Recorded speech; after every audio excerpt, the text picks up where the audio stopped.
I just leave. I go home.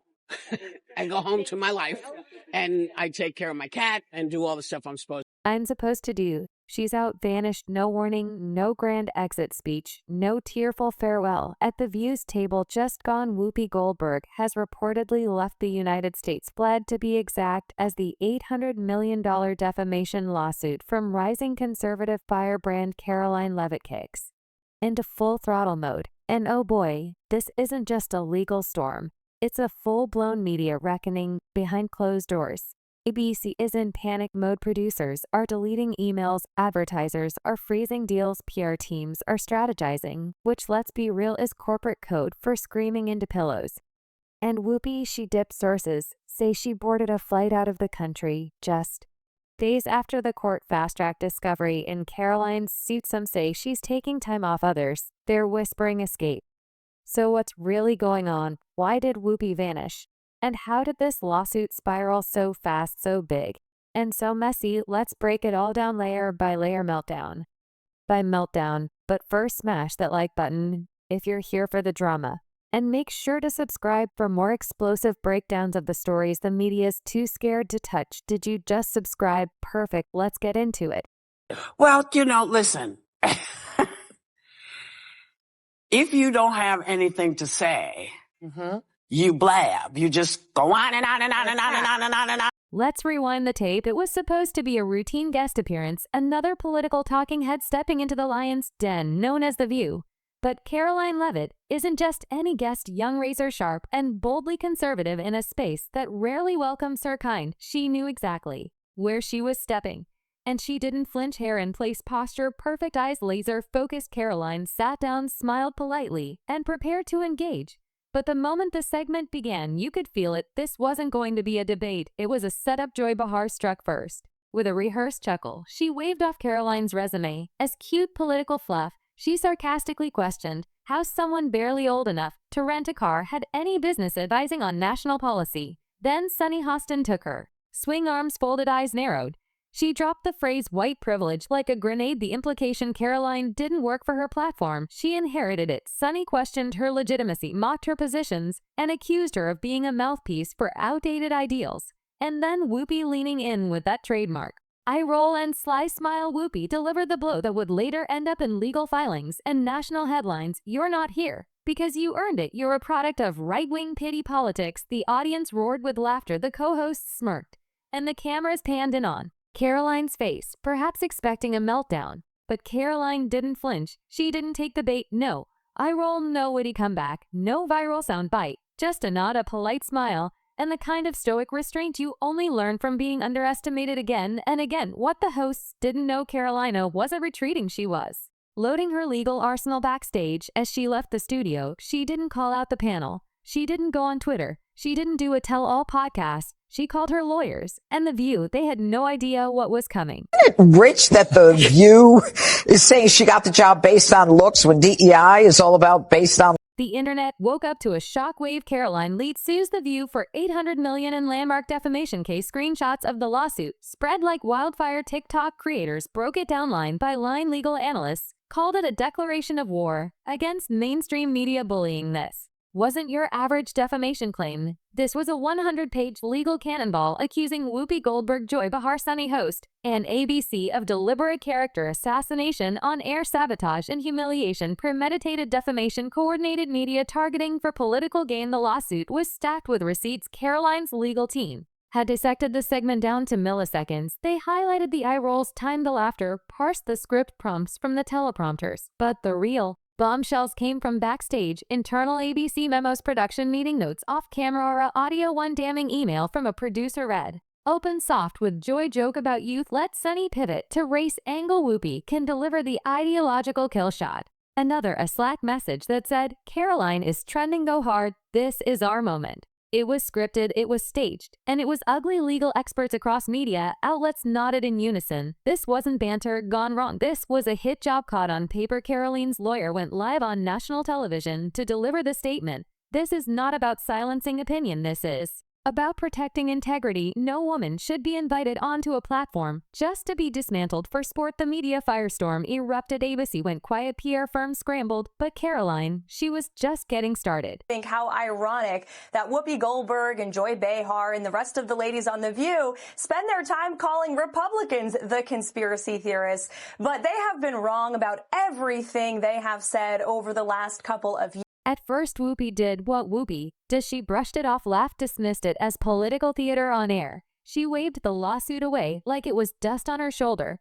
But behind-the-scenes cracks began to show. ABC insiders leaked that Whoopi started showing up late to tapings. Her mood agitated, defensive. She clashed with producers, ignored segment notes, skipped rehearsals. One writer reportedly said, "You could cut the tension with a knife." She was spiraling and trying not to show it. Then came the summons, not a vague legal notice, not a polite letter, a full-blown court order delivered to ABC headquarters. Whoopi's team tried to spin it, claimed it was routine and expected. But she wasn't expecting this. The court was accelerating the case. Karolina's team had filed a motion to fast-track the proceedings, citing overwhelming public interest and time-sensitive reputational damage. The court agreed suddenly. Whoopi wasn't laughing. She was panicking. One producer claimed they overheard her whisper backstage, "I didn't think she'd actually go through with it." And that's when reality hit. Karoline Leavitt wasn't bluffing, and Whoopi Goldberg, she was out of time with the momentum swinging squarely in Karoline Leavitt's favor. Her legal team didn't just push the gas. They floored it. What started as a bold lawsuit quickly evolved into a full-scale legal siege on ABC and The View's entire production infrastructure. And Karoline, she wasn't just leading it, she was laser-focused. Her lawyers demanded everything, not just surface-level transcripts or generic footage. No, they wanted the full skeletons, full access to production meetings, internal communications, every Slack message, Zoom call recording, show rundown, and even raw and edited behind-the-scenes footage. And what they found absolutely brutal. One leaked segment planning email had the subject line "Karoline Polk Strategy." The body of that email, even worse, have Sunny hit her first with a race. Angle Joy can slide in with a not qualified jab, then let Whoopi handle Trump. We need her rattled, make it look spontaneous. Another Slack thread showed producers suggesting, let Whoopi take it home with sarcasm, trigger her with tone jabs, keep cameras rolling for reaction cuts. Karoline's legal team played never-before-aired footage in court, a moment where Whoopi, mic still hot, leaned over and said, "She's all scripted, toss her a Trump grenade, watch her freeze." Legal analysts in the courtroom gasped. A senior litigation expert on CNN Live said, "This isn't accidental bias. This was a production strategy to corner and humiliate a guest. That's not commentary. That's targeted character demolition." And the public, they flipped. Viewers who were once skeptical of Karoline started rallying behind her. Even neutral political figures began calling for an internal investigation at ABC. And Whoopi, she went from being the show's anchor to completely Mia. Just like that, she was gone. No dramatic monologue, no final mug sip at the end of an episode, no send-off from her co-host. Whoopi Goldberg disappeared from The View. ABC issued a vague email calling it a wellness break. But even that felt hollow. The timing was far too convenient. Just 2 days before her scheduled court deposition, the optics weren't great. Sources inside the network paint a very different picture. One junior producer leaked a chilling comment from a closed-door meeting. Whoopi said she needed air the next day. She was wheels up. No warning, no goodbye. Initial reports speculated she had retreated to a wellness center in upstate New York. But as hours turned into days, whispers became louder and unconfirmed tips surfaced. A one-way private jet had taken off from JFK bound for Florence, Italy, chartered under a private entity long associated with a known celebrity fixer. Some insiders claim she's hiding out in a Mediterranean villa owned by a Hollywood power couple. Others say she's on a private island in the Caribbean. The most damning part, she left right after the court ordered all parties, including the hosts, to appear for official deposition under oath. And Whoopi didn't show. Legal commentators exploded. You don't disappear before a deposition unless you've got something to hide. A Fox News analyst said bluntly she ran, and Karoline's team, they said nothing, just smiled. Because in court, silence can speak louder than words. The second Whoopi's disappearance hit Twitter, the floodgates opened. Whereas Whoopi began trending within the hour, TikTokers posted video mashups. One moment, Whoopi confidently mocking Karoline on air. The next, her courtroom sketch, haunted eyes, clenched jaw, followed by a jet engine taking off. YouTubers dubbed it The View's vanishing act. One meme showed Karoline in a blazer holding legal documents while Whoopi clutched a passport on the tarmac. Caption: Karoline went to court, Whoopi went to Italy. It wasn't just conservative voices chiming in, any more neutral